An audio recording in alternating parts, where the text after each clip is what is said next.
Żewġ każijiet ġodda instabu pożittivi għal coronavirus fl-aħħar 24 siegħa. Dan ħareġ mill-bulettin mediku li ppreżentat il-professur Għawċi fejn qalet li 19 persuna oħra issa fiequ, bl-ammont ta' persuni li fiequ minn din l-imxija huwa dak ta' 223. Il-total ta' każijiet pożittivi f'Malta huwa dak ta' 447, b'60% huma rġiel filwaqt li 40% huma nisa. B'hekk issa n-numru ta' każijiet attivi huwa dak ta' 221. Intant il-każi pożittivi ġodda huma ta' mara Maltija ta' 60 sena li hija carer u li taħdem f'dar tal-anzjani. Din inqabdet waqt screening li jinsab għaddej minħabba s-sistema tal-lockdown. Din l-anzjana ma kellix sintomi. Il-każ ieħor huwa raġel Malti ta' 43 sena li kellu sintomi il-ħamis. Huwa jaħdem f'uffiċċju privat u mara x-xogħol bis-sintomi u ltaqa' ma' diversi kollegi tax-xogħol. Bħalissa qed isir contact tracing tal-membri tal-familja kif ukoll dawk li ġew f'kuntatt miegħu fuq il-post tax-xogħol.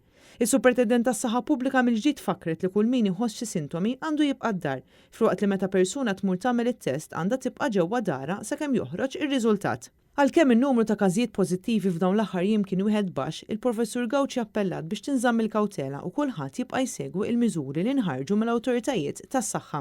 Qegħdin dejjem nappellaw biex inkomplu nsegwu l-miżuri li qegħdin nagħmlu speċjalment li ma noħorġux għal xejn b'xejn, noħorġu biss fejn vera għandna bżonn għaliex hemmhekk nafu li hemm numru ta' każijiet, anke każijiet li m'għandhomx sintomi bħalma rajna wieħed mill-każijiet li kellna llum li dawn sakemm ma nkunux qegħdin nagħmlu dan l-screening aħna ħafna nies ma jkunux qegħdin jiġu għat-testijiet għaliex ma jħossux l-ebda sintomi. Hija kkonfermat ukoll li rridu nibqgħu nżommu id-distanzi soċjali sakemm jinstab vaċċin.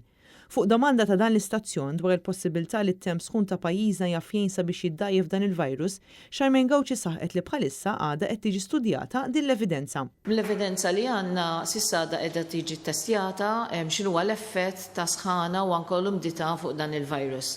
U allura jekk inti kollok sitwazzjoni fejn dan il-virus ikun affettwat bit-temperatura u anke bl-umdità, hija xi ħaġa li hija tajba li aħna Malta għandna temp li jkollna s-sajf li huwa twil, però rridu nkunu ċerti li dawn ikun qed jiġri anke li huwa bbażat fuq l-evidenza.